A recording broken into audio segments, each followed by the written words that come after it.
Mas, dentro desse tema ainda, vocês sempre foram pessoas persuasivas? Cara, posso falar? Sim. Eu ia falar Entrando sobre... um pouco nessa história, assim. Eu vou dizer... Nasceu com você eu no sei berçário. Eu sei Já tava lá sempre falando foi pro outra muito criança. Cara, eu sei exatamente quando eu aprendi persuasão. Quando Exatamente. Foi recente eu descobri isso. Quando eu tinha 9 anos, mais ou menos, meus pais se separaram. A minha mãe foi se mudar... A gente morava em Curitiba, no Paraná, e a gente se mudou para Santa Catarina, eu e minha mãe. A gente morava numa casa incrível, uma mansão, vamos dizer assim. Meu pai tinha grana e tal, torneiras, tipo, banhadas a ouro, nesse nível. E a gente saiu de lá e foi morar numa garagem, literalmente uma garagem onde guardava carro. Meu vô, que é pai do meu pai, emprestou pra minha mãe morar. A gente morou 3 anos nessa garagem. Pra você ter uma noção, era uma garagem que era um bar também, misturado com bar, então tinha uma mesa de sinuca na sala da minha casa, assim. Meu pai ficou 8 meses sem me ver. E eu, normal, criança ali e tal, normal. E quando ele foi me ver, ele saiu comigo, me levou pra almoçar em restaurantes ali, era Itajaí, então do lado de Itajaí, quem conhece, tem Balneário Camboriú, que é uma cidade muito massa. Então ele me levou pra passear ali, em comer restaurante e tudo mais, me levou pra dormir no hotel, nunca tinha dormido no hotel na vida. E quando eu cheguei em casa... Você tinha 9 anos? Tinha 9 anos. 9 para 10, né? Quando eu cheguei em casa, eu cheguei feliz em casa. Falando assim, mãe, cara, foi muito incrível tudo que aconteceu e tudo mais.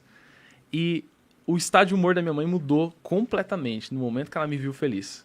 Ela alucinou, ficou maluca. Você tá feliz por ter com esse cara que destruiu nossa vida e tudo mais. Eu tô separada, estamos aqui morando nessa garagem, você tá feliz e tudo mais. Mano, ela ficou tão nervosa que ela chegou a falar assim, então vai morar com ele. Comigo eu não quero que mais você more. Né? E eu, criança ingênua, pensei, o meu pai não vai querer que eu more com ele. Eu conheço meu pai, ele não vai querer que eu more com ele. Ele quer tocar a vida dele. E minha mãe não quer mais que eu more com ela, eu me vi literalmente morando na rua. Eu falei, cara, ela vai arrumar minhas coisas, porque ela já começou a se movimentar e tal, vai morar com seu pai agora. Meu pai não vai me aceitar, vou morar na rua, mendigo, vou virar. E aí eu entrei em desespero. Arquétipo do mendigo, como eu disse no episódio anterior, sempre em pauta e tá dando certo na sociedade aí. Tem gente usando. A pessoa não tá entendendo nada, mas quem é assíduo aqui no Instagram, no YouTube vai entender. Cara, e aí o que aconteceu? Bom, as coisas esfriaram, depois de algumas horas eu descobri que eu não ia ser expulso de casa, tudo se esfriou. E aí eu descobri que eu precisava lidar com a minha mãe do jeito que ela queria. Na outra vez que eu saí com meu pai de novo, eu voltei pra casa triste dessa vez, de propósito. Simulando triste, embora eu estivesse feliz. Né? E eu voltei triste, eu falei, poxa, mãe, que droga, né? Tem que sair com o pai, eu sou obrigado a sair porque é filho, né? Então, mas, nossa, tem como você dar um jeito pra eu não sair mais com ele, é muito chato ele, né? Aquele jeito dele é muito chato. E eu continuei a sair com meu pai. E aí eu aprendi, cara, e na verdade, sim, a minha vida, né, eu sou o último filho, uma treta, sabe? Meus irmãos, tudo muito mais velho que eu. Então, os meus pais, eles me tratavam como se fosse um boneco. E agente secreto também, tipo, agente duplo eu era. Eu tinha que contar coisas da minha mãe pro meu pai, coisas do meu pai pra minha mãe. Só que eu não podia contar pro meu pai coisas grandes o suficiente que quisesse ligar pra minha mãe, porque senão eu tomava um pau também. Mas eu precisava alimentar ele com alguma informação. E eu precisava contar coisas do meu pai para minha mãe, mas também não grande o suficiente para ela ligar para ele. Espero de que vez seus em pais quando. não estejam assistindo esse episódio nesse momento. O meu pai já faleceu e minha mãe, ela sabe dessa história e tá tudo certo. Eu conto isso aqui. A primeira vez ela ficou muito chateada, mas depois ela entendeu. Que bom não, né? Que triste. E, cara, eu comecei a aprender a andar no limite. Eu errei várias vezes. Então eu errei e tomei pau várias vezes por ter contado coisa demais. Só que se eu não tivesse informação pro meu pai, ele não ia querer sair comigo, porque o único interesse dele sair comigo era ter informação da minha mãe. Era o único interesse dele. Gente boa o teu pai. É, gente boa pra caramba. E a minha mãe, mano, ela não queria que eu saísse, mas ela queria informação também. Então, ali eu aprendi a entregar pras pessoas, persuadir, entendi a como persuadir, entendi, mano, várias coisas, assim. Hoje eu olho pra trás e eu falo assim, não teria como eu fazer um monte de coisa que eu faço hoje sem ter percebido a antropologia lá dos meus pais, do jeito que eles viviam. Não teria um monte de coisa que eu não teria feito hoje. Óbvio que não, né? Não nasci persuasivo, né? Eu sempre fui uma criança que brincava sozinha e bem introspectiva, tímida pra caramba. e de poucos amigos, assim, né? Não porque eu não era uma criança chata, mas era um nerdola que gostava de mais tecnologia numa época que não tinha tanta tecnologia. Mas eu aprendi cedo ali, meu pai é muito empreendedor, assim, vou dizer muito negociante, né? Acho que ele teve muita iniciativa, pouca acabativa com as coisas.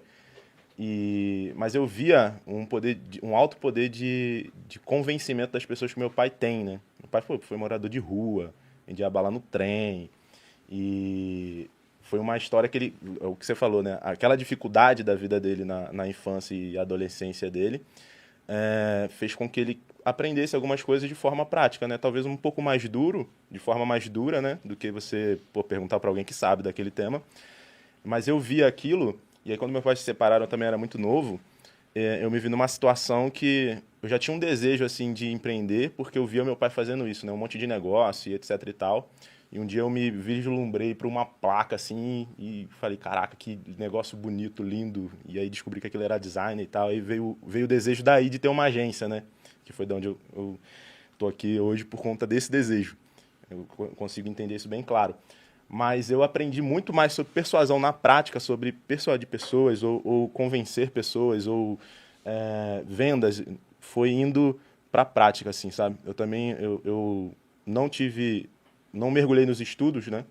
Eu abandonei os estudos no primeiro ano do ensino médio, depois eu terminei, assim, porque muita gente ficou me enchendo o saco para ter um diploma, e eu já via que aquilo não fazia sentido para mim, porque eu já estava na prática, 18 anos eu saí de casa, já tinha aberto uma primeira empresa e tal, um primeiro negócio.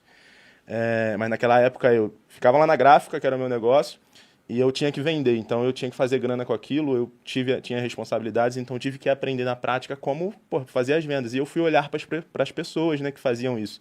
E eu aprendi muito com o Flávio Augusto no YouTube naquela época, no começo do Geração de Valor. E, cara, aí de manhã eu estava na loja, final de semana eu estava de garçom na praia, e ali foi a minha escola de persuasão, de vendas, a principal de todas, assim. Nossa, porque o carioca da praia, rapaz, se esses homens botassem a força que eles botam ali, eles são louco, sensacionais. É louco. Eu não sei se já foram no Rio, na praia, mas os ambulantes são incríveis na venda, não tem como. No mínimo, você para assistir o show, porque é um show. É bizarro. E ele vende sem vender e é incrível. E eu trabalhava, era garçom na praia em Búzios, e era muito gringo, né? Então o gringo já fica meio vislumbrado com o brasileiro, né? E, putz, eu era uma praia meio chique, assim, e tal. Então, era uma galera mais high level no sentido social, de poder aquisitivo.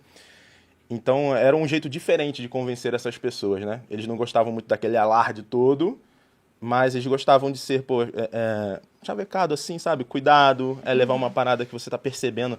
Putz, eles estão ali almoçando e tudo mais, você leva uma bebida que você já viu ele beber no outro dia, ou um pouco antes, sem ele pedir e tudo mais. E se ele negar, tudo bem, você leva de volta. E você traz coisas que não tem no restaurante, você vê coisas que ele tá necessitando ali, ou tá com a família, ou o filho, aí você serve o filho do cara. Aí o cara, puta, já fica meio, sabe? Ele fica prestando mais atenção em você. E era assim que eu tirava as minhas principais caixinhas, assim. Eu ganhava muita caixinha em dólar, assim, tá? Muita caixinha em dólar, assim. Já cheguei um dia que eu já ganhei $500 de caixinha. Nossa.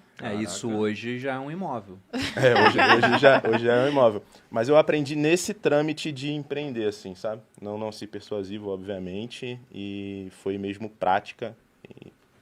A gente vê que até agora a necessidade faz o sapo pular. Não é? Exato. No teu caso, Thiago, eu sei da tua história já, mas eu não sei se todo mundo conhece. Você também era um cara introspectivo quando era mais novo. Não, cara, primeiro assim, vocês estão dizendo que eu sou persuasivo, assim, porque, cara, eu não... Até agora você não sabia disso.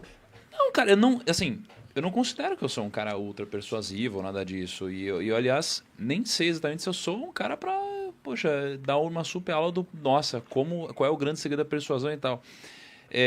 Porque eu vejo algumas pessoas sendo persuasivas e quando eu olho para essas pessoas, eu percebo que comparativamente eu não sou. Entendeu? Eu definitivamente não sou. Mas acho que eu compartilho um pouco a história aqui do Júnior e do Juvenal sobre, cara, a circunstância que te faz desenvolver algumas habilidades, né? Então, é um pouco do... Sabe aquele cara que não se dá muito bem com as garotas e aí ele acaba ficando o cara engraçadão e ele vira muito amigo de todas, mas, cara, ele não faz nada, mas ele consegue ter um papo legal, ele é engraçadão e tudo mais? Cara, ele acaba desenvolvendo isso. né? Então, a circunstância te faz desenvolver muita coisa.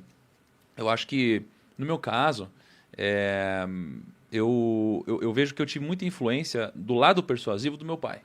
Porque, cara, eu nunca vi alguém próximo, assim, tão persuasivo quanto meu pai. É bizarro. É bizarro. O meu pai, eu via ele fazendo reunião, às vezes, né? Porque meu pai sempre foi empreendedor. Eu via ele fazendo reunião e era um show. Eu não conseguia entender como ele conseguia gerar um rapport, né? Eu estou falando tecnicamente, na época eu não sabia, mas como ele gera um rapport com as pessoas numa reunião, como ele conseguia levar as pessoas para a direção que ele queria, e etc. e tudo mais. Então, acho que eu acabei modelando isso, mesmo que sem saber um pouco, né? Mas, para mim, cara, eu considero que eu não sou um cara persuasivo. Eu considero que eu sou um cara carinhoso e verdadeiro, né? Porque, cara, quando eu tô conversando com as pessoas, assim, eu acho que eu sou um cara leve numa conversa. Não quando eu tô bravo, que é raro, mas, assim, eu sou um cara carinhoso e verdadeiro. Então, putz, eu realmente quero alguma coisa, e aí eu misturo o carinho com a verdade e um pouco da criança mimada que habita em mim. Sabe? Tipo, eu quero isso. Então, eu quero isso, eu quero isso, eu quero isso. E eu acabo persuadindo porque eu quero muito isso, não porque eu sou um cara bom na persuasão. Porque eu sempre, geralmente, quero as coisas que eu quero mais que todo mundo. Eu sou um cara muito intenso. Eu quero muito, mas quando eu não quero também, eu cago. Né? E eu mudo de interesse muito rápido. Eu sou um cara que tem um pouco de ansiedade. Né? Descontei isso na comida durante muito tempo, por exemplo. Então, eu acho que o fato de eu querer mais que a maioria das pessoas as poucas coisas que eu quero, misturados com a verdade, né? E um pouco desse carinho, que eu sou um cara mais leve assim com as pessoas e tudo mais, e as pessoas às vezes acham que isso daqui é sacanagem que eu estou fazendo porque tem alguma agenda oculta, entendeu? Mas é isso mesmo. Eu acho que me ajudam a persuadir, né? Pelo que vocês estão falando.